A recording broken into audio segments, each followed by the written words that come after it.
Hi, this is Kane Hodder, Victor Crowley, Jason from Friday the 13th. You're listening to WithoutYourHead.com. Welcome to the station of decapitation without your head. I'm Nasty Neil. That would make me terrible, Troy. And we're joined by the director of Jason Goes to Hell and the new Secret Santa, which I'm very excited about, Adam Marcus. How you doing? I'm good. How you doing, guys? Excellent. Everything's good. Yeah, thank you. Excellent. Yeah. Excellent. We're going to talk about Jason Goes to Hell, but when I brought up Secret Santa, I knew Troy got excited because here on Without Your Head, we really have a soft spot for Christmas horror movies, and we also do it. We also do an annual Secret Satan, so it's a nice little tie-in. Yep. Excellent. Fans send in gifts. I rewrap them up and send them out randomly, and it's a good time. That's fantastic. We actually there's a moment in our credits where the credits stutter, and it says Secret Satan for a second. So that's kind of amazing. Awesome. That's awesome. I'm gonna tell everyone it's all about the Without Your Head annual event. It's a little please, whatever you need to do, all good by me. So very good. We'll talk more about it in a minute, but a lot of people want to know about, of course, Jason Goes to Hell. And, absolutely. First of all, actually, how did you even, get involved in making, the ninth Friday 13th film? The very, very abbreviated version of an incredibly long story is that my best friend growing up was a guy named Noel Cunningham, whose dad was Sean S. Cunningham, the producer and director of the original Friday the 13th. And so I interned for Sean as a kid, really starting at about age 10. And I worked for him for a number of years, did table reads for him, worked in editorial, just did a lot of just anything I could do just to be around, him in the film business.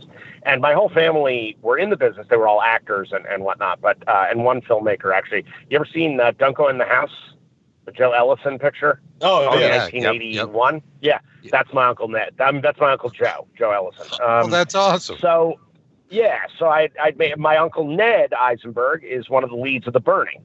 So a lot, we're steeped in the horror tradition, that's for sure.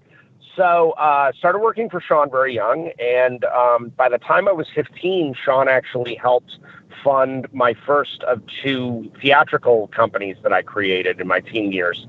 And those companies actually turned kind of a sizable profit, and that's how I ended up being able to go to NYU Film School.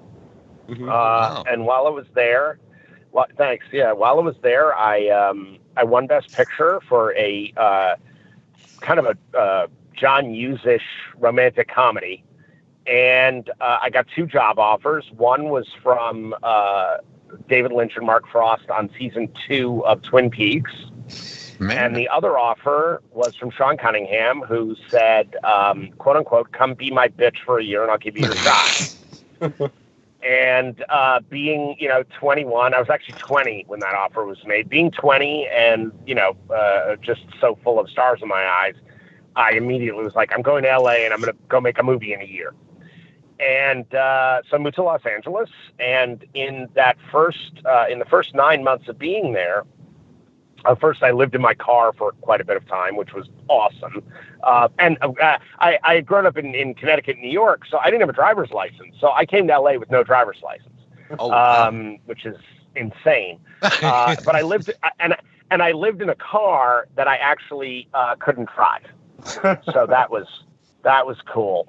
But the only good thing about the car was it was a yellow 63 VW Bug, which is exactly the car that Kevin Bacon drives in Footloose.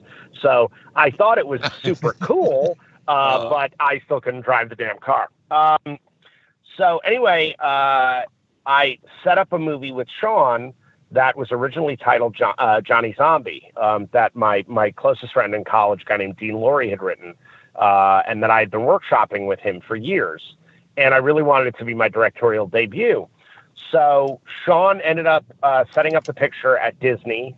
We did a bunch of readings, and New Line and Disney got into a bidding war over it. And Disney had deeper pockets, so Sean went with Disney, and they ended up making the movie My Boyfriend's Back, which almost in no way resembles the original script we had workshopped.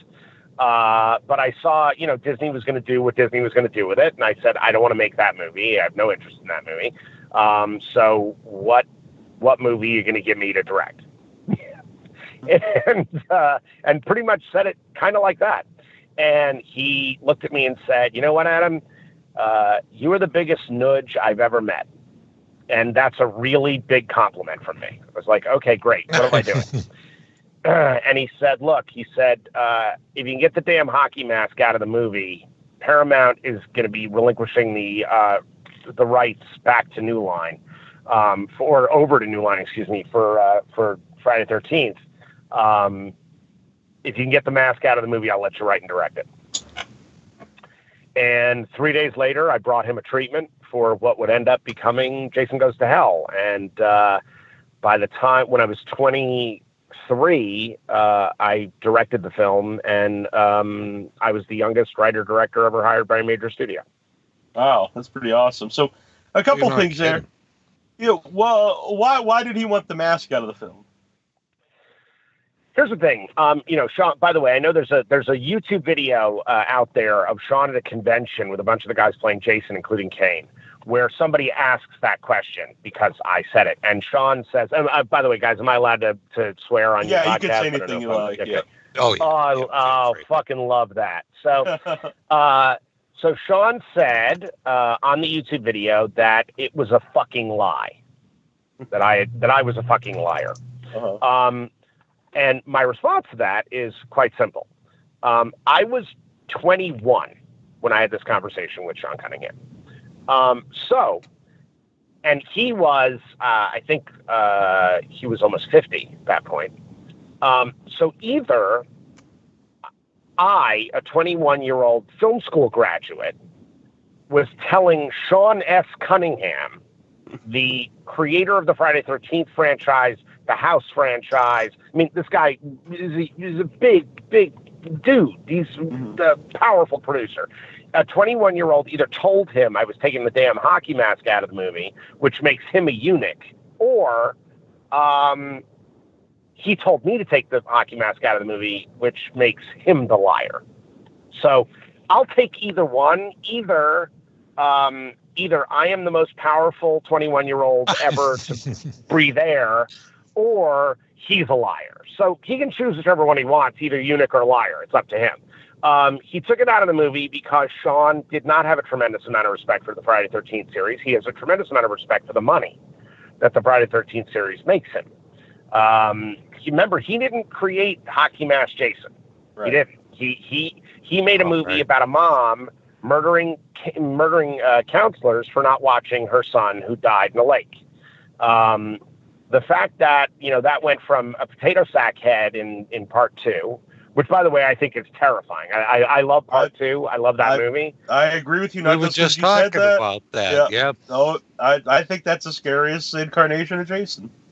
I agree with you. I totally agree with you. And look, and it was definitely spawned somewhat by, the popularity of the Elephant Man. No two ways about it. And then, the hockey mask came in part 3. That's Steve Miner's film. It's not Sean. Sean had nothing to do with these movies. He collected checks on them, which is great. And he should. He created the series. He created the juggernaut that became this magnificent series of crazy, fantastic slasher movies that are just terrific films. So he is the father of that. And again, by the way, Sean Cunningham is one of the best producers I've ever worked with. The guy knows how to make a movie. Boy, howdy. But Sean had no love for the hockey mask. He had no love for Jason.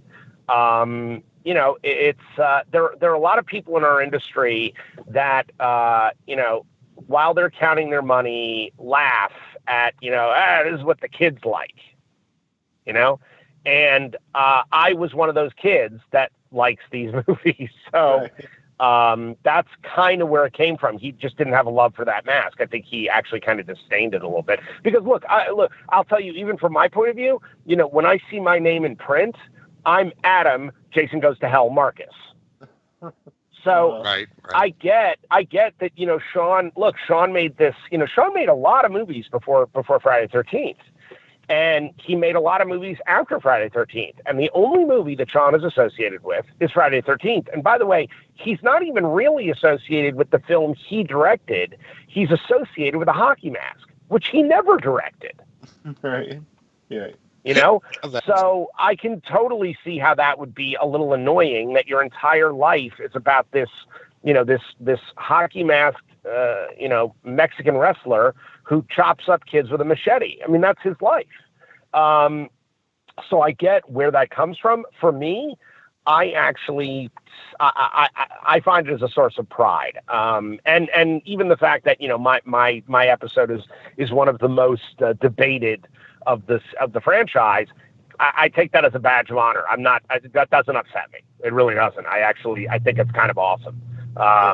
Because, there are a lot of these films that people just don't talk about at all. And look, let's be honest. I mean, guys, there's, when you think about how many horror movies have been released since Jason Goes to Hell, or how many movies, just great movies have been released since Jason Goes to Hell, and people are still talking about Jason Goes to Hell. That's awesome. Like, yeah. I feel very blessed and lucky. I love the fans, and even the ones that hate the movie, I love those guys. Like, okay, cool. Yeah. Argue about it. That's awesome. Yeah. It's when you mention that, I like to watch old Sissel and Eberts on YouTube. Part of it is I grew up watching them, and another thing, it's not just a nostalgia. It's fun to watch for me. And I'm always taken back by so many movies that I have no recollection of, or that no one ever talks about. And some of them were big movies that might have been up for Oscars and stuff. And it's like they're just totally forgotten in time. Like, no one ever brings them up. And then it makes you think, like, what is it about such and such movie that people, really remember? And really in the horror genre, a lot of movies are remembered a lot more than, quote unquote, big films. Yep. So absolutely. Couldn't agree more. And look, the night that Jason Goes to Hell came out, because I had seen it so many times by that point. So I go into a I think it was like a threeplex, right, in LA. And the night it came out, I purchased a ticket for Jason Goes to Hell, my movie to make every dollar I can. And then I walked into the theater playing Searching for Bobby Fischer. Uh-huh. Because I really wanted to see that movie, right? I really wanted to see the movie. Uh-huh. And Searching for Bobby Fischer is a masterpiece. It's a brilliant film, so well told. I dare you to tell me that you've thought about that movie in 20 years. No. Right. That's the point. True. So here's this film that is, by the man who wrote Schindler's List, for goodness sake. I mean, it's a beautiful piece of writing. It's wonderfully directed. The acting is marvelous. And again, show me to Searching for Bobby Fischer. Mm-hmm. You can't find it. But you'll find 2,000 of them about Friday the 13th, and you will find an argument on every page between the people that love Jason Goes to Hell and the people who hate Jason Goes to Hell. And it's awesome. I mean, again, like, how cool is that? I'm sorry, like, that's freaking cool. Mm-hmm. It just is. Yeah.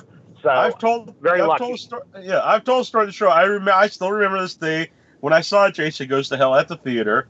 It was and don't take this the wrong way when I say what happened. I won't. It was my friend Joey and myself, and there was one other person in the theater. I live in a small town in Wareham, sure. and so Joey and I were sitting there, and this other guy was across the aisle, and the scene where the guy's doing the autopsy bites into the heart.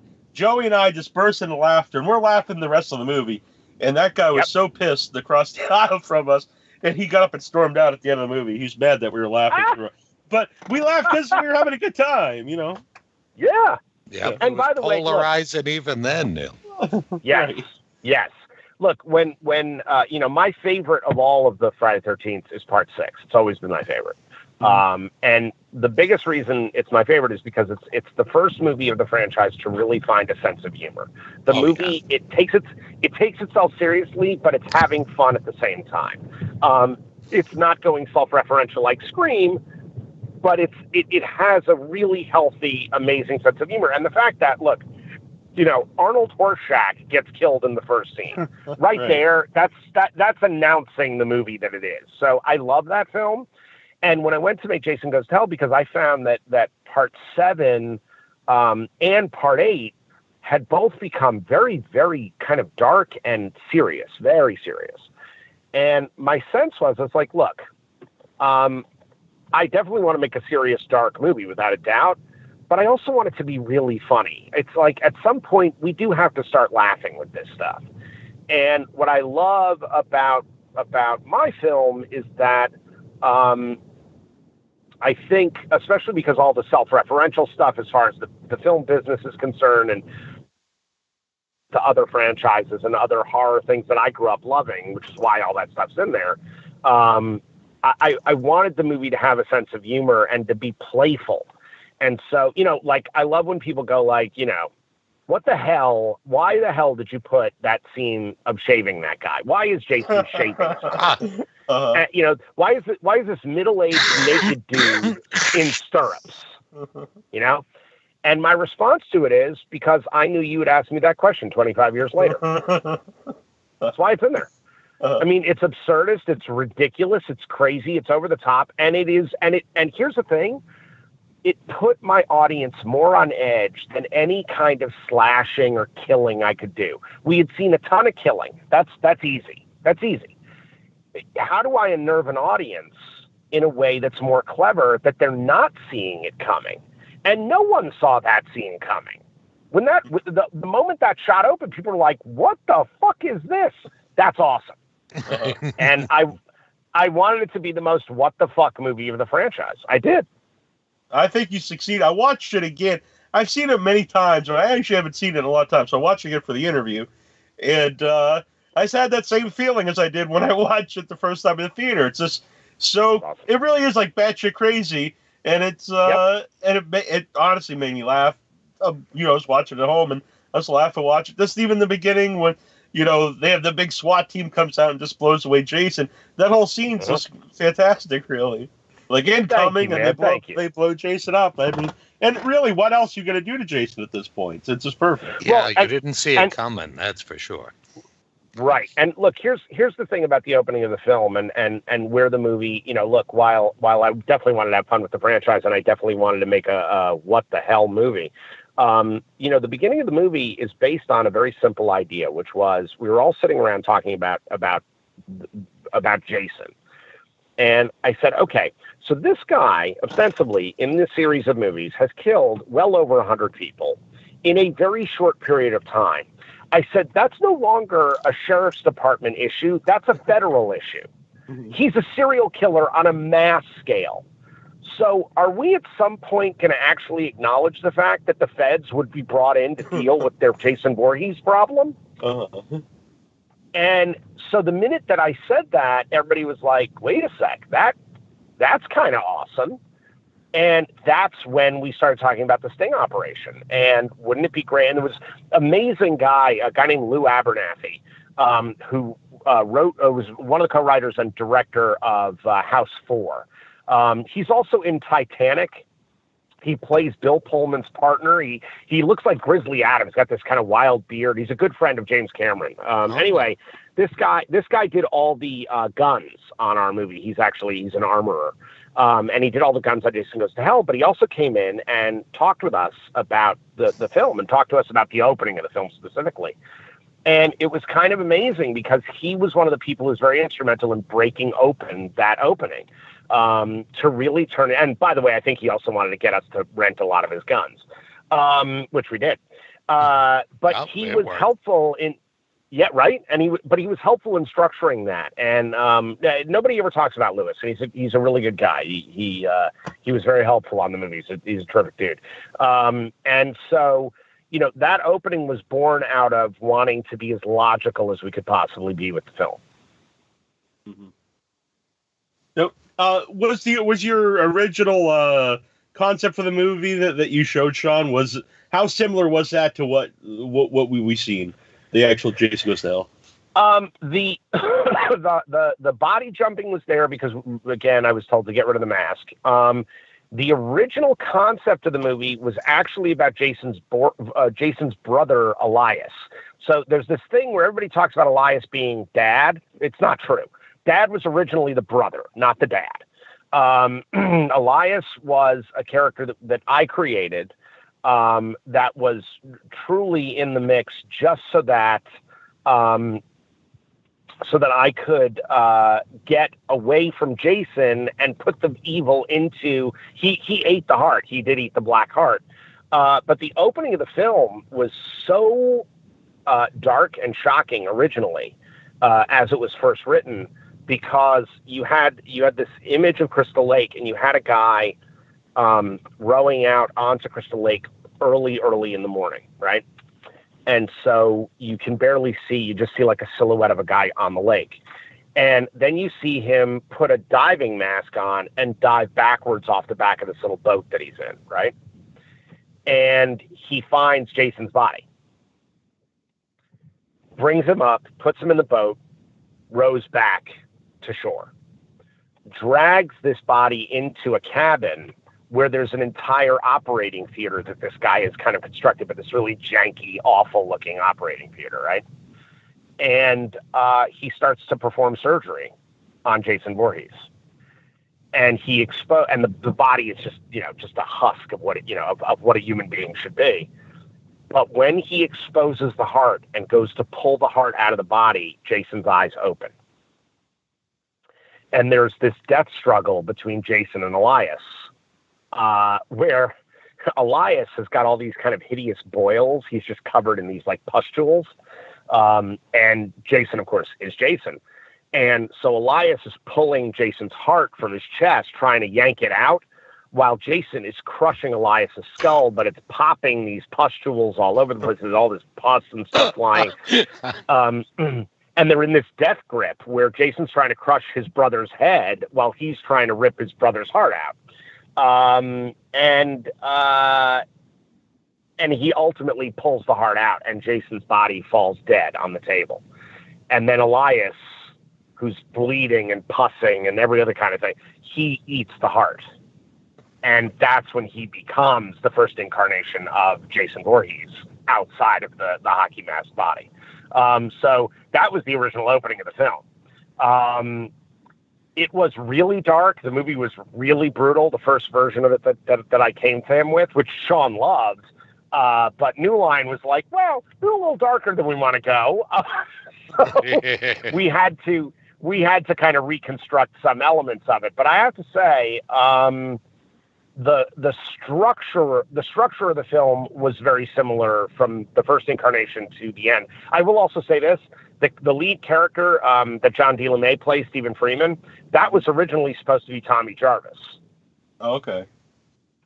What happened was New Line didn't own Friday the 13th. They didn't own Tommy. They just owned Jason. They didn't own Friday the 13th. They didn't own anything but Jason Voorhees. That's what they owned. So we couldn't use Tommy. We couldn't use the title Friday the 13th. It's why it's Jason Goes to Hell, the final Friday, and Jason X. That's why, because they could not use Friday the 13th. Which, of course, leads us to all of the issues that the title now has, which it's splintered all over the place. Mm-hmm. The one before that ends with Jason inexplicably turned into a child when he's in the sewers of Manhattan. Did you try to deal with that at all, or did you just kind of I was actually told to ignore it. Sean actually told me to ignore that Part 8 even happened. I think Paramount wanted to ignore that it happened. I think everybody did. Hunt right there. Unless this guy's going to... No, he's okay. Sorry. We were told to ignore it. And so I did. So I did what they asked me to do. But honestly, look, guys, here's the thing. And look, I have no ill will towards Part 8. You know, there's a certain part when you're 21, you're following some orders from, people who know what they're doing. For me, Part 8 was the promise of, let's take the baddest guy on planet Earth and put him in the baddest city. Because, late 80s New York was a pretty bad city. It's pretty awesome. I mean, I grew up there. It was violent and it was crazy. And then Jason, took a boat ride and and then arrived in Montreal and did one scene in Times Square. So for me, Jason Takes Manhattan was like the coolest idea ever that I don't think ever became the movie that I think everybody wanted it to be.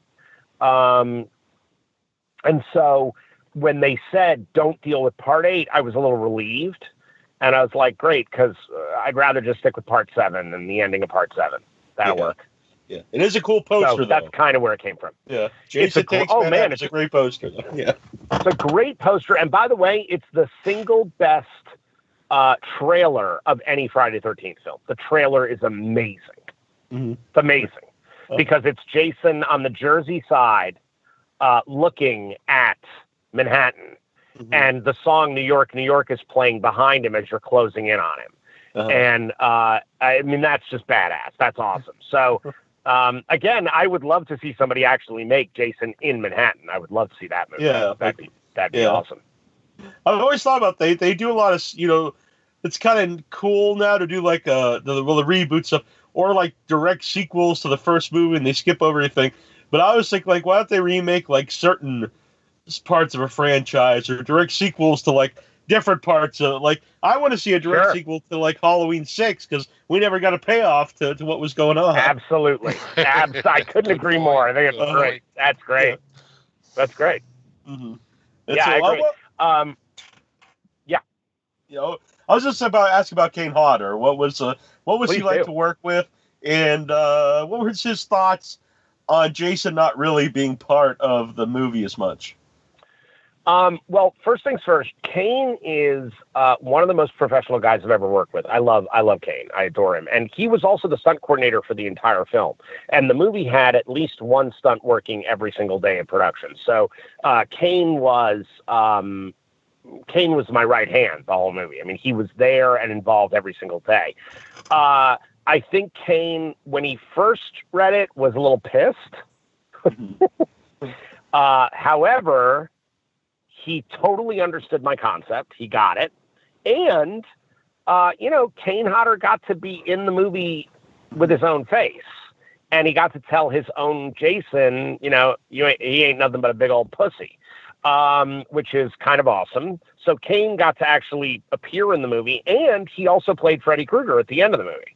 Right. So, for Kane, it was, and plus he stunt doubled a bunch of the stuff in the movie for other actors. Mm-hmm. There was never a moment Kane wasn't working. So I think Kane was psyched that he was going to be involved all the time. And again, he's a professional and and look, Kane understood really quickly what a fan I am of not just Friday the 13th, but of the character. For my money, there is no other Jason. That's where I come from. Kane Hodder is Jason Voorhees. Kane Hodder is, he lives and breathes that character. He understands, he has an encyclopedia of movement for the character. Because Kane's an actor, he's not just a stunt guy, he's an actor. So he imbues that character with something. And I think that's kind of remarkable. I adore Kane, and Kane's a guy that, that I'd work with Kane any day of the week. So, he is simply the best. Yeah. He said something once in a panel I was at, which always stuck with me because he said about other people playing the character who don't love the character. And I could tell, that really meant something to him. Obviously it's great to play the character to get paid and everything, but he really does love Jason. Not only to play him, he loves the character. And I thought that was great, Yeah.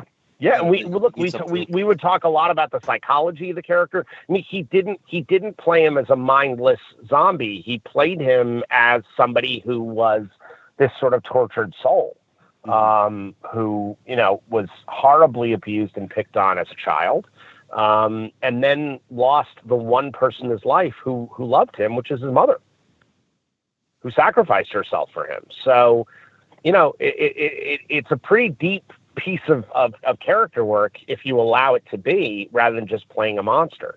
Mm-hmm. So Kane's amazing. Yeah.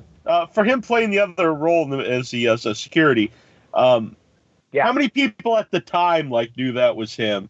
Because this is before the internet, when everyone knows, who plays the different characters and what they look like without their masks on. So, were there? You'd have to be. I would assume you have to be like a real hardcore fan to notice that at the time.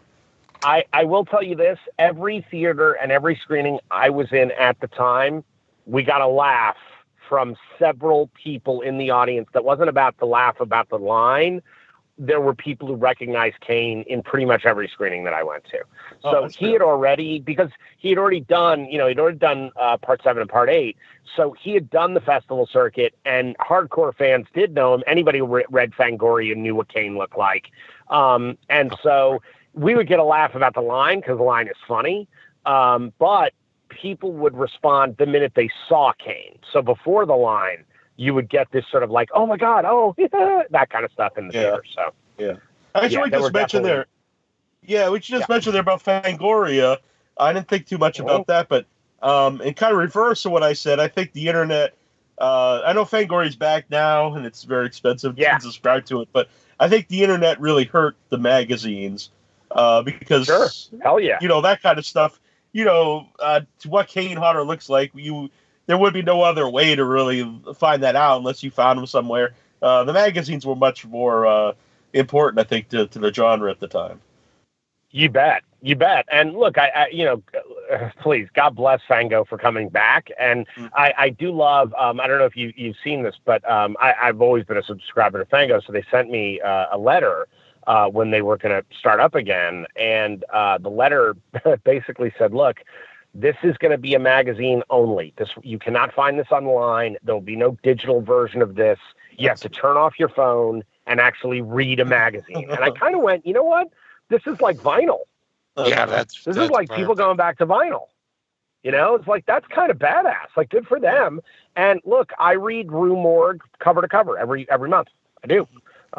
Because I do love having something tangible in my hand that I can, that I can read. And I your phone is great and being on the internet is great. Sure. I love all of it. But honestly, there is something about holding a magazine and reading through a magazine that is just kind of great. Mm-hmm. So I love that these things exist. I think it's awesome. Yeah. I used to look at my brother's magazines. I mean, the horror magazines.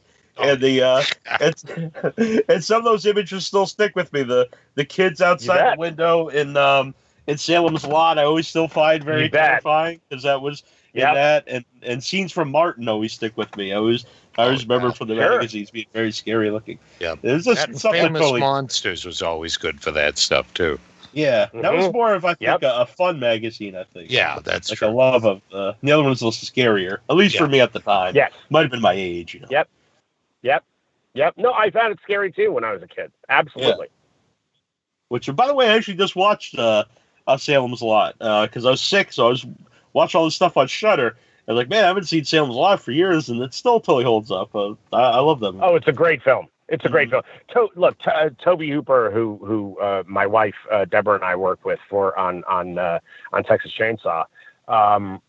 Toby, beyond being just a hell of a guy, was also he was a really good director who had such love for the genre. And Salem's Lot is beautifully directed. It's so well done. I agree with you. I think it holds up. I think it's a fantastic movie to this day. I think it's just a great film. Yeah. And when Barlow finally makes a scene, it takes a while. But it totally lives up to you. You're waiting for that moment. Oh yeah! Wow! Yeah, absolutely.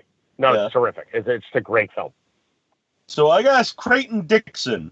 How do you cast Creighton Dixon? Because it's such a. You mean Creighton Duke? Great. I'm sorry. Yes. How do you? No problem. How do you go about finding the right person? Here's what happened. Creighton Duke was originally supposed to be played by a different actor. There was a guy that had been hired who was a bit of a Broadway superstar, wonderful actor named John Rubenstein, who was going to play the part. And at the last minute, there was a scheduling conflict, and he had to fall out of the project, which was painful for all of us because he had a great sense of humor and a great take on the character. And I had an amazing casting director, a guy named Barry Moss, who worked with another guy named David Giella. And they were so good in bringing me just unique, amazing people to work with. And Barry said to me, he said, because originally the character was white. Mm-hmm. And he said, how do you feel about casting an African-American man for this? And I said, great, as long as the guy's really good and he gets the idea for the part. He says, there's a guy named Stephen Williams who I think would be amazing. And I was like, okay, let me meet him. He walks in the door and immediately I'm like, 21 Jump Street. Got it. I know who that is. Dude, I have never seen someone crush a reading like this guy did. His sense of humor was so extraordinary. His eyes are so penetrating. It was one of the quickest decisions I've ever made as a director. I was like, you are Creighton Duke. Like whoever was supposed to play before had disappeared. There was it was like the clouds lifted when he walked in the room. He is a badass motherfucker, Stephen Williams. He just is, man. He is, and again, funny. God, is he funny? And kind of a little bit of a cowboy himself. So no, I loved working with him, and it was one of the easiest pieces of casting, simply because he walked in the room and he was Creighton Duke. Mm-hmm. Earlier when you're talking about having things in the movie from other franchises, and one of them really has kind of got its life its own now, having the Necronomicon in the movie, and so now it's all these people talking about Jason as a Deadite. Did you ever think of that when you were making the movie? And what are your thoughts on people having that as an opinion? I'll tell you exactly. It's not a rumor actually, and it came from me. That whole Deadite thing came from me. Oh, okay. Here's what happened. Here's what happened. I have certain logic problems with the Friday the 13th films, mm-hmm. And it starts right with part 2. So, if you believe that Jason's a boy who has lived at the bottom of Crystal Lake, or at least, learned to swim since his demise 30 years earlier, if you believe that kid is there, right, then he isn't human. And he still is a little boy when he jumps out of the lake in part 1. Now, if you believe that that's not Alice's dream, but that Jason's really there and that you have to go to part 2, Alice is killed in her kitchen, which is at least miles away from Crystal Lake. So first off, a little boy turned into a grown man by the time he got to Alice's apartment. So that's odd, because it's not a little boy's hand that stabs Alice. It's a man's hand that stabs Alice. Mm-hmm. He's also somehow, he's found a way to find directions to Alice's house, which is savvy. He has somehow gotten himself to Alice's house and then dragged Alice's body and his mommy's head back to Crystal Lake, because when you get to his shrine, the head is there, but so is Alice's body is there at the shrine. Right. So if you just start with that, you go, okay, so Jason isn't human. By the time we get to part 6, where he is resurrected with a bolt of lightning, he's certainly not human anymore, and everybody likes to call him Zombie Jason. Mm-hmm. So for my money, look, when I was a kid, when we got I lived in Westport, Connecticut, and I spent a lot of time in Manhattan with my dad. And Evil Dead did not come to Westport, Connecticut, the original film, but everybody was talking about it. And of course, it was in the pages of Fangoria. So I got a buddy of mine in New York to get me, and I was maybe 13, 14 at the time, to get me a bootleg copy of the movie, right, on VHS. And me and my buddies watched it in my friend's basement. Uh-huh. And for me, it was life-changing, because I knew it was done for cheap. I knew it was done for almost nothing. And I went, I want to make movies like that. I want to do that, down and dirty, angry, evil fucking filmmaking. That looks fucking cool. And so that movie stuck with me the rest of my life to this day. When I was doing pre-production on Jason Goes to Hell, Bob Kurtzman and the K&B guys, Bob's one of my best friends the last 25 years, they were doing Army of Darkness. They were doing all of the effects for Army of Darkness with Sam. And so they asked me to come to the set. So I go up to the castle set that they had built up in Valencia, up in California. And I got to hang out with Sam. And I actually ran around with puppeteering one of the Deadites for a little bit. I mean, I was having a ball. I was like a kid in a candy shop. That's awesome. And it was awesome. And it was there that I said to Bob Kurtzman, I said, look, I have an idea about Jason. I know that I can't say it in the movie because they don't own the rights to the franchise, the Evil Dead franchise. I said, but I got to tell you, I think it would be great if I can put in the movie that Pamela Voorhees has the Necronomicon and that she's the one who she speaks the words and resurrects her son. Mm. That's pretty cool. Before she goes on her killing spree. Yeah. Because she'll do anything to bring her son back, to have her son. Mm-hmm. I said that then Jason can pretty much do anything. Now, at the time, the lore around Deadites didn't include Ash versus Evil Dead. Sure. So the lore has become much more complicated and interesting, quite frankly. So I know there are different versions of Deadites, and that there are Deadites, and then there are, I can't remember the name, the other Deadites, but they aren't Deadites, they're thinking Deadites. Mm-hmm. So they're not hive mind, which of course was more the way I was thinking of Jason, that he was his own singular sort of creation. But that was why I asked Sam for the Necronomicon, and Sam gave it to me, and the dagger. So the fact that, you're killed with the dagger that can dispatch the Evil Dead. The fact that the Necronomicon is in the movie, I love when people, there have been a couple people since I told people this, 24 years later. There are a lot of people who are freaking out, like, oh, that's bullshit. It can't be. Adam's just making that up. I'm like, really? Am I making it up? Okay. I have a long scene of Stephen Freeman flipping through the pages of the Necronomicon. It's not a thing in the background. It's not just there. It's active in the movie. And then I use the dagger. Really? I just made it up, did I? So here's the thing.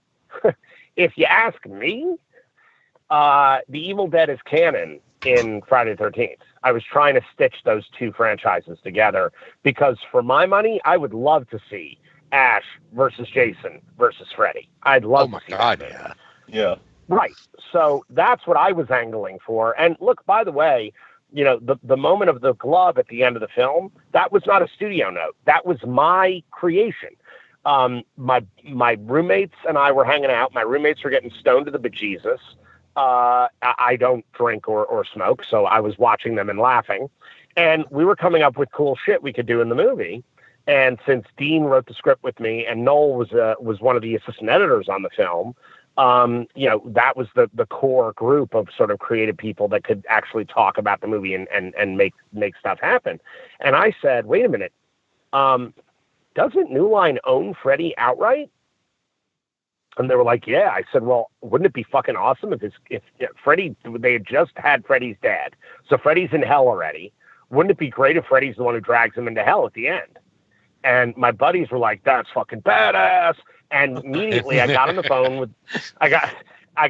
with my two executives at New Line, Mike DeLuca and Mark Ordesky, both amazing guys. And I told them, I said, I said, can I have the glove? And they were like, what do you want it for? I told them what the scene was.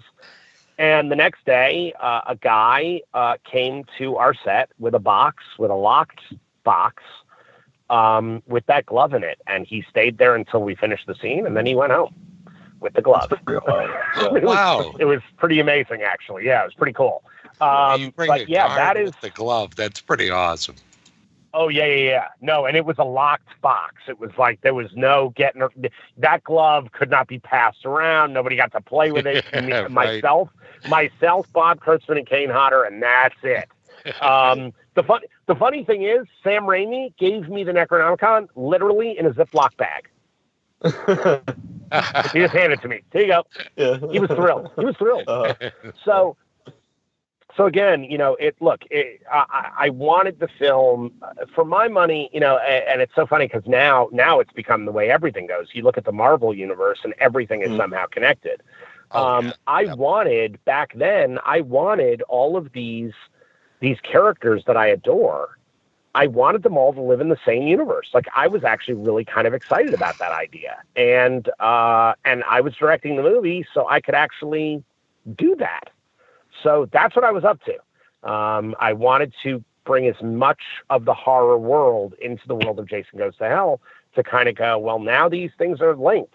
So why don't we have some badass, showdowns between these people? And again, New Line always wanted a Freddy versus Jason movie. It's why they bought the rights to begin with. They never told me that. I just know that that's what they wanted to do. So when I came up with the ending, they were so psyched. Oh my God, they were excited. But yeah, that's how that ending was created, and that's the backstory on the Evil Dead Deadite connection. And that whole ending really feels like out of the Evil Dead world, with kind of like the puppet arms pulling them in, and it would totally fit in. And I always thought with Ash makes perfect sense because all the other franchises, the key character is always the villain. And Ash is the only hero in any of the franchises. Maybe Reggie from Phantasm, but like pretty much the only main character from the franchise who's actually a hero.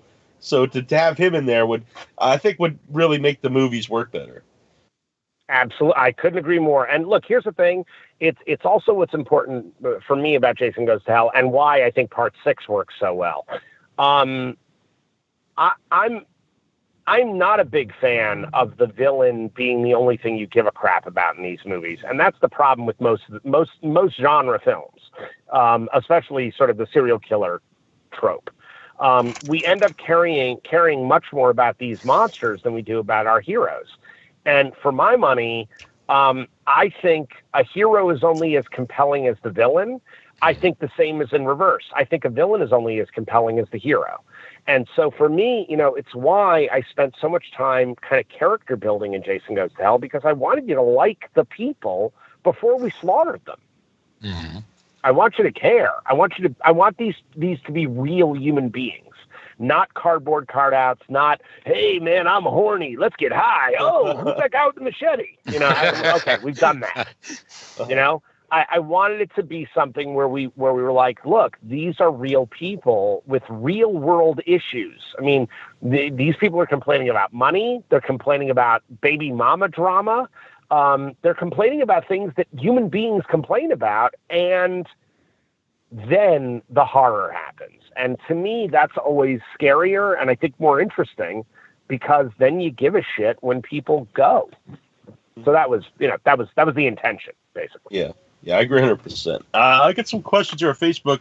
Lou wants to know, do you still keep in contact with Sean at all? Sean Cunningham. I really don't. Sean reached out to me after the film. I made a film several years later. It was a romantic comedy that was a big Sundance hit, and that was in festivals all over the world and did very nicely critically and all that. And he reached out to me after that and was very sweet, said a couple of very nice things. That's really the last communication I've had with him. We haven't spoken in a very long time.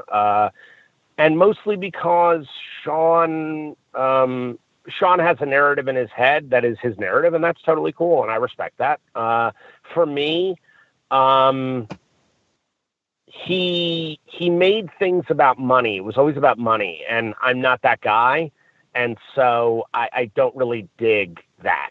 I want it to be about telling stories and about the art and about the excitement over that. So I owe my career to Sean. God bless Sean. He's an amazing guy and he's an incredible producer. But no, we don't really keep in contact. Tony wants to know, why did Creighton Duke have to die? Creighton Duke didn't die. There's the answer. There we go. There's the answer. Uh-huh. He did not die. Dean Laurie and I both. The way I shot it was to give you this kind of moment of like, oh no, but honestly, he exhales, but you don't really see the light go out of his eyes. So and to that end, my new production company, Skeleton Crew, is basically doing something to resurrect Creighton Duke as a standalone character. Yeah, that's very exciting. It's very exciting. Yep. And it was good to see the actor recently in the new It. So. Oh yeah, and he's also the star of that show, that Showtime show, The Chi, and he's phenomenal. Oh, I've not watched that. Yeah, I haven't seen that. It's a good show, and Steven is badass. He's just killing it. So no. I by the way, when I say resurrecting the character, I mean resurrecting it with Stephen Williams. So yeah, awesome. They are one and the same. Mm-hmm. Yeah, I couldn't see someone else playing him. That's very exciting. Who else wants to know, is it true that there was controversy with the poster because of the phallic snake going through the mask? There sure was.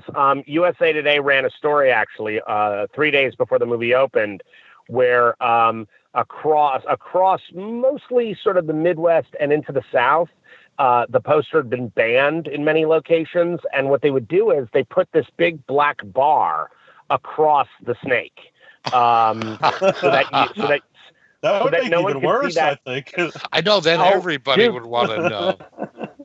By the way, I could not have been more happy. I was giddy when I saw that article in the USA Today. And it showed it. It showed the poster with the big black bar across it, and I was like, "This is glorious." There's nothing better than telling teenagers you can't look behind that black bar. Exactly. It is literally inviting you in. So it was terrific. But yes. People were like, why is there a giant angry penis jumping out of that hockey mask? So, yes, there was definitely a controversy. Andy wants to know if you could write or direct the next Friday the 13th, what kind of movie would it be? I actually think what if they make another Friday the 13th film, and I don't know if they ever will because the rights are so splintered now, but I think if anyone ever gets the chance to do it, I would go super old school with it. I think have you guys seen Never Hike Alone? No, I'm not. No. It's terrific. Is that the fan film? Yes. Yeah, yes. I did see that. Yes. It is incredibly well done. It also has a couple of nods in it that I think are brilliant. That are things that I would have wanted to do when I was making Jason Goes to Hell. I won't give any spoilers away, but because you should see it. But I got to tell you, that's the kind of movie that should be made. I think that it should be really down and dirty. I think it should be a very quiet movie. I don't think putting Jason in Disneyland or LA or hell or the dark side of the moon is needed. I think that you go back to basics. You don't try to tell other Friday the 13th stories. You tell something very simple, very frightening. And I would put Jason in the dark most of the movie. I would not show Jason as much as he's been shown in the past. I would make that, and I would love to see that go alongside of, there was a wonderful comic book years ago, I think Wildstorm put it out, that was called Pamela's Story, which was about Pamela Voorhees raising this little boy. And it's a beautiful comic book. It's harrowing. It's really well done. And showing sort of her going over the bend. And for my money, I would actually put those two stories together, and have them live side by side. So you'd be seeing sort of Jason's childhood with his mother alongside of a very kind of simple, quiet, frightening version of Jason in the Woods. And I think that would be a really cool movie. And I think it would actually bring in a new group of fans that could actually kind of go back to basics with it. Kind of what Sean was doing originally. Just make a really good, scary, in the woods, in the dark kind of movie. So that's what I would do. Were you in talks at all to do any Friday the 13th movies after the one you did? Yeah, I went in and pitched on Freddy versus Jason right after Jason Goes to Hell. I actually had a deal at New Line for several pictures, and then the company got bought by Ted Turner, and they kind of declared horror dead at New Line, which was just awful, just so sad. So yeah, I went in on Freddy versus Jason. Dean Lorey and I had a really cool take on the project, and so yeah, that's the only Friday I was actually consultant on after that. Did you have any say in it then, in the movie that we saw? No, I had an idea that was really badass and cool. That would have incorporated Heather Langenkamp's character. It would have brought Tommy Jarvis back into the movie, and Creighton Duke. We had all three of them back, and it was sort of. What you find out is that Freddy and Jason are Hell's assassins, and that there's only room enough left on Earth for one of them. So only one can be there. And the way it's going to get chosen is that whichever one of them gets Tommy and Heather wins. Mm-hmm. I like that. So you've got Creighton Duke. Concept. I like that too. Thank you. Yeah, you got Creighton Duke protecting Tommy and Heather. You've also got Freddy and Jason. Every time one of them gets close to the other one, they stop each other. So there's this constant sort of stopping from getting the prize, which was just really fun and scary. And so that was sort of the idea behind it. Yeah, and like you said earlier, which I totally agree with, it brings in some people that you actually care about living. Yep. Instead of just the idea. Watching people kill people. Absolutely. It was like, let's take the best characters of these franchises and let's mash that all together. Because again, Freddy versus Jason is great, but again, you've got two villains. What are the heroes going to be in that movie? And for me to have another collection of teenagers, I was like, all right, whatever. Next. It's like I want to see adult characters that are interesting and that have more to say than, dude, let's get stoned. I got it. Right. So tell us about Secret Santa. Awesome. I will. Secret Santa comes out of my new production company, Skeleton Crew, that was formed with my incredible partner and wife, Deborah Sullivan, who has been my writing partner for the last 23 years, and my best friend and truly one of the best guys I've ever known and the single best producer I've worked with, a guy named Brian Sexton. So the three of us created the company about 3 years ago. And we started, we have three divisions of the company. There's a ultra low budget, there's a high budget, and then there's a television department. And we are doing projects in all three of those departments. But for me personally, the ultra low budget is my favorite part of it because I kind of want to give back to young filmmakers what was given to me. As a young filmmaker, and give new voices a chance to thrive. The other thing is I've got a ton of brilliant writer friends in the industry who are always, getting to write for the studios and writing amazing scripts. But every time they want to direct something, they're always passed over. Hollywood likes to keep people in a box. And I want to smash the box open. So, a guy like John Esposito, who wrote Stephen King's Graveyard Shift, who was one of the writers and producers on the original Dusk Till Dawn for Tarantino and Rodriguez, a guy who won the Writers Guild Award 2 years in a row for The Walking Dead. This guy cannot get arrested as a director, and it's nuts because he'd be an amazing director. He's great with actors. He speaks the language. He's fantastic. So he's doing a film for us. Bob Kurtzman is actually coming back to do directing a film for Skeleton Crew. So we've got all these incredible people. And so before I ask anybody to do this sort of ultra low thing, I said, all right, I have to be the guinea pig. Like, I have to prove that it can be done. And then I don't have a problem asking others to do it. So Secret Santa was born out of that concept. And I also did the film for far less money than I would ever ask anybody else to do it for. But the film was conceived on Halloween night. This is a true story. Halloween night, 2015. Deborah and I started writing the next morning. We had a script 20 days later. We spent a month and a half in pre-production, and then I shot the film in 11 nights. Oh, wow. And that's pretty and it amazing. is the movie. Thank you. Yeah, 2.5 months. We went from the first page written to In the Can. And I have to tell you guys, it is hands down the film I am most proud of anything I've done.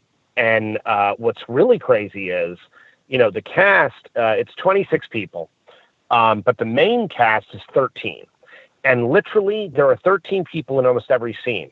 Now, when you start thinking about 11 nights to shoot a feature film where there are 13 lead characters that all have to be covered, that all have to be shot, you start seeing the enormity of a movie like this. Oh, yeah. And it was crazy. And I'm telling you, I have never been so proud. The other part of it is, look, I have been an acting coach in Los Angeles for the past 23 years as well. And to that end, I work with, every week I've got a studio that I created, and I work with these remarkable performers, these just brilliant performers who are all working actors. You know all their faces, right? But they're people who, have 3 scenes on an NCIS. They're people who have a scene on Scandal. They're, those kind of actors. And these actors have trained their whole lives to play leads. They haven't trained their lives to play the dead body on the opening of CSI, And so it actually has opened the door for me to be able to cast these incredible artists who, much like my friends who are writers who never get to direct, these are actors who never get to star in anything. And suddenly they're getting leads. And what's incredible is, Secret Santa's been killing it on the festival circuit. We just won Best Picture at the Silicon Beach Film Festival in Los Angeles last week. But I mean, we've been to Sitges, we've been to Glasgow Fright Fest. We are the only film from Glasgow Fright Fest that has now been invited to be at London Fright Fest in August, which is one of the biggest festivals on planet Earth. I'm actually going to be there. It's press. I'm very excited. That's awesome. Yeah. Oh, you'll get to see Secret Santa. You'll see in the crowd. That's awesome. Uh-huh. The movie is just we have gotten nothing but rave reviews. The reviews have been insane. And what's amazing is some of my actors are already booking work off of this movie. Oh, that's perfect. And you couldn't that's the ask point. for more. Exactly. So, I have one friend, a guy named Tim Eilers, who we've been friends for over 25 years now. And Tim does large-scale props for like Guardians of the Galaxy and Fate of the Furious and all these huge movies. He's working on the Disney Jungle Cruise movie right now. And so he does this incredible stuff, all these huge props. Well, Tim is hands down the best composer I've ever met. Composer of music. Huh. He never gets to do it. He never gets to do that work because you guys know, you fall into a career and then you're doing that job and it's safe. Yep. And then you don't have time to explore the thing you really wanted to do in the first place, because you're comfortable and you're living your life and you're doing your job. And so I called him right before Secret Santa started and I said, dude, do you still want to do music? And he was like, oh my God, more than anything. I'm like, well, come and do this movie for me and I'll make you the company composer. I'll get you as much work as you can handle. And this guy created a soundtrack for Secret Santa that is so remarkable. And again, even like all of our Christmas songs, which, you can have a Christmas song because it's public domain, but you have to create your own version of it, right? So at one point I said to him, I said, look, Tim, I said, I really want the Mormon Tabernacle version of Joy to the World. And he was like, uh-huh. He said, we can't afford it. I said, no, I want you to make it. He's like, do you have a choir in your back pocket? I said, well, in fact, I do. And 14 of my best singers went in, recorded with Tim, and then he quadrupled them. So you have the exact number of the Mormon Tabernacle Choir singing Joy to the World. And I have a recording that if I played it for you, you'd be like, well, that's a recording of the Mormon Tabernacle Choir. I'm like, no, it's not. That's the damn Skippy Theater Works Choir. Oh, that's what wild. That is. So it's having some ingenuity and saying, look, let's do things. Let us go back to sort of Roger Corman style filmmaking, right? Where it's like, look, you have this much money, and here's the gift. Here's the money to go make a movie. It's not going to be studio money. It's not going to be the money you might be used to, but you get to tell your story. But just tell it inside of these bounds. That's it. But tell your story. And for me, look, Bob Kurtzman, who did not only did the effects on Jason Goes to Hell, but also was my second unit director on that movie. You know, Bob came in, and he not only did he do all the effects on Secret Santa, which are so badass, guys. I can't wait for you to see this stuff. But not only do the effects, but he shot second camera for me because Bob's a director, and I was like, dude, you want to be on a camera?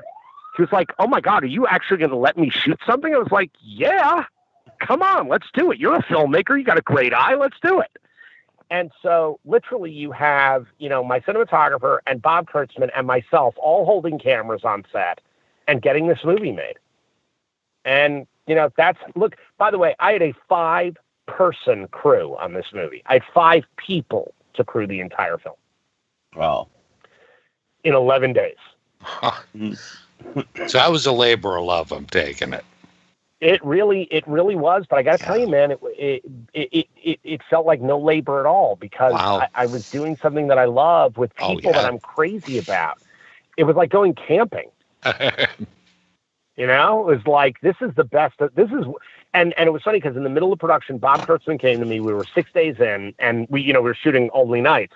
So he walks up to me at about 6:30 in the morning. The sun was just coming up, so we were wrapping out. And we're all heading to our bedrooms, right? Because we rented 3 houses along Big Bear Lake where we were all living.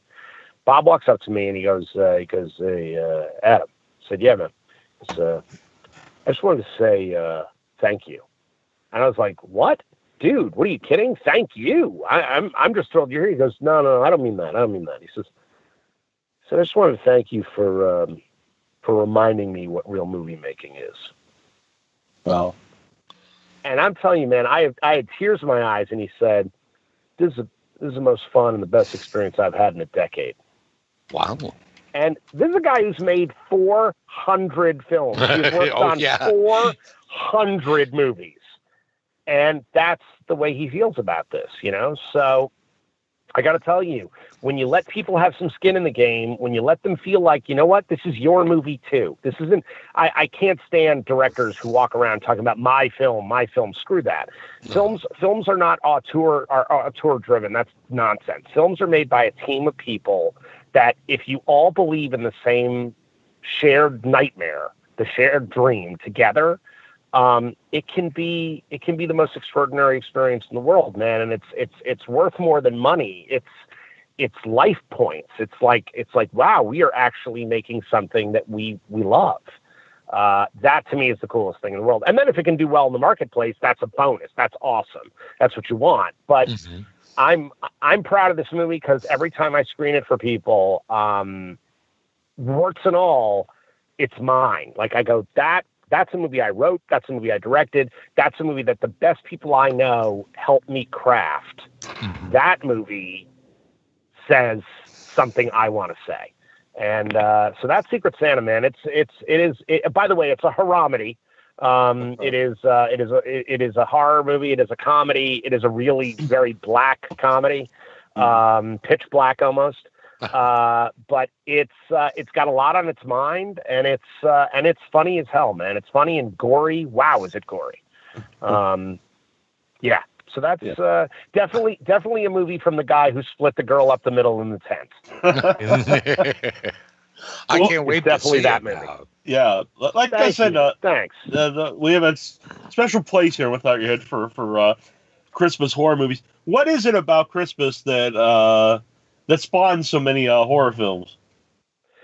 Well, you know what it is for me, and where Secret Santa really was born from is this idea that because there's no killer Santa in the movie. It's not a Santa slasher. Even though I love those movies. Sure. This movie is more about because the concept of the film is a family, a very rich family, who run a pharmaceutical company, getting together for their annual holiday dinner, for their Christmas Eve dinner, where they all play a game of Secret Santa with each other. And these people, all, like most families, all kind of hate each other. They love each other, but they hate each other.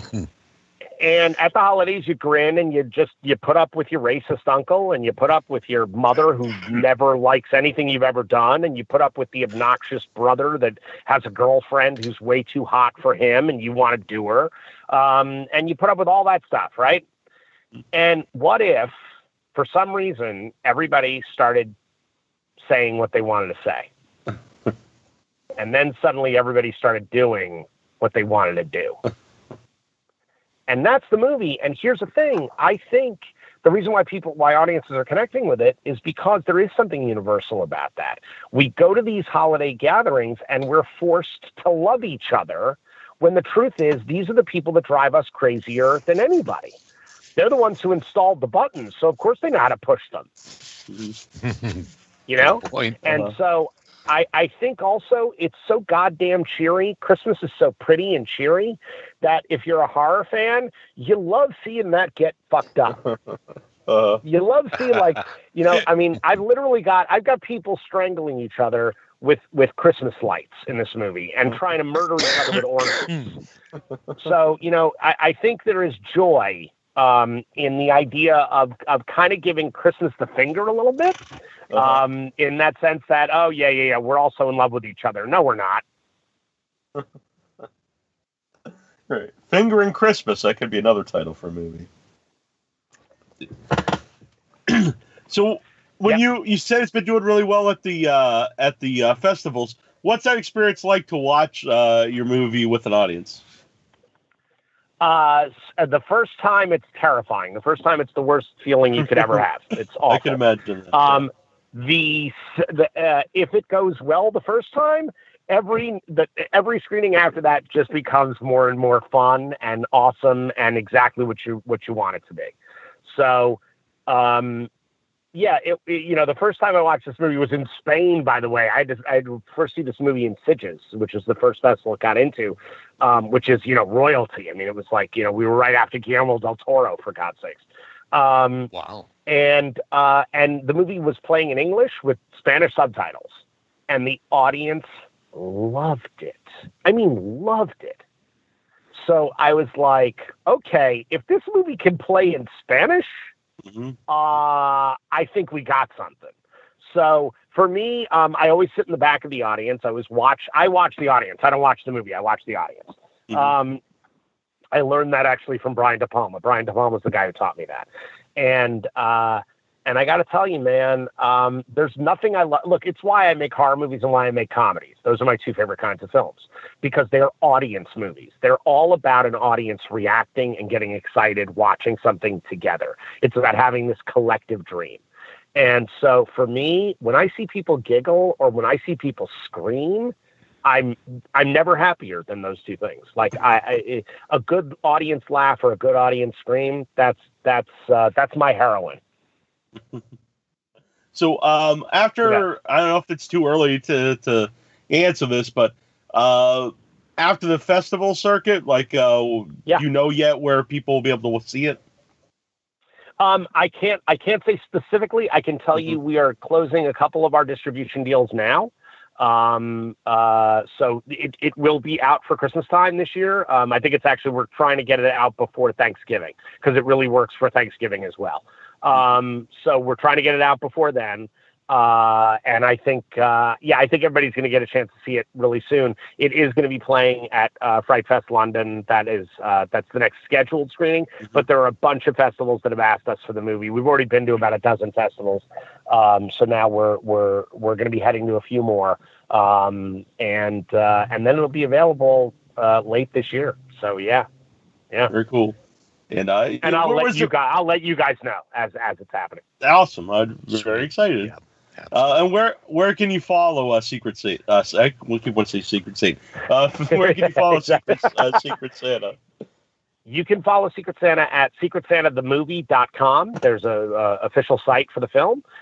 You can also follow on Instagram at Skeleton Crew Pro. Also on Twitter at Skeleton Crew Pro.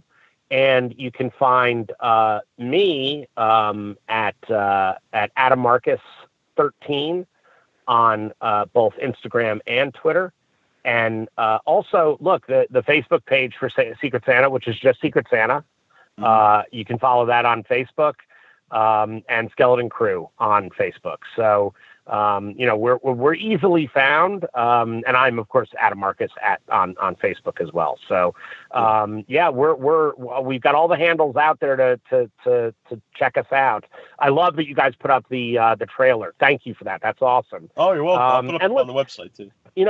What I say to everybody, honestly, is, with especially horror fans, and I talk about this when we've been at festival screenings, the only way that little horror movies get a life anymore is if people who see them and love them tweet about them, Instagram about them, Facebook them, Snapchat, whatever you want, whatever your poison, man.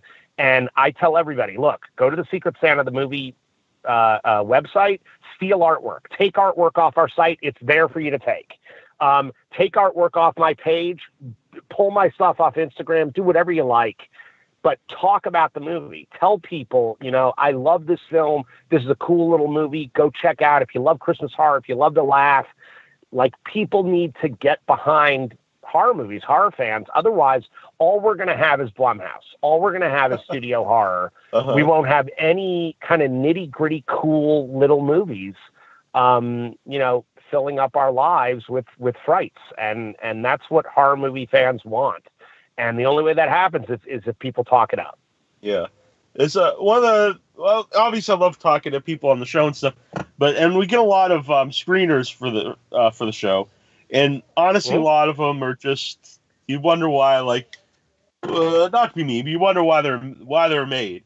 But then when something comes along that I really like, and it could be for lots of reasons, it could be a big movie, a little movie, no budget movie. But if there's something about it, if it looks like they had fun making it, it could just be something. But it makes me very excited to do exactly what we said. Tell everyone, hey, check this out. This one is really worth, your time and finding, and especially if it's a smaller movie that not many people know. It's exciting to talk about it and get it out there and see what other like-minded fans think of it. Absolutely, dude. And that's how we survive doing what we're doing. Mm-hmm. So I'm definitely looking forward to it. We rely on the fans. Yeah, and it is a very cool poster, by the way. Thank you. It was actually the brainchild of Brian Sexton, of our producer, who did an amazing job with that poster. He really did. It's brilliant. Mm-hmm. Yeah, I like the font. Sometimes movies use fonts that I'm not a fan of, but I like the font. Right. We've got an alternate poster. If you look at my Facebook page, there's an alternate poster that's sort of like the jacket of a Stephen King book, with a hand coming out of a package, a bloody hand coming out of a package. That's pretty awesome. You should try to check that out. It's pretty fun. I think you'll dig it. It's a cool piece. I will check that out. Now they will listen to me scroll here. But I know you have something going on here pretty soon, so I do want to thank you for coming on the show. It's been awesome, and we'd love to have you back sometime. Yeah, I would love it. You guys are amazing. This is a great conversation. Really great, guys. Very cool. So thanks again for doing this. Absolutely. My pleasure. Thank you for having me. This is Betsy Palmer, and I'm not sorry that I lost my head. It's been worth every moment of it.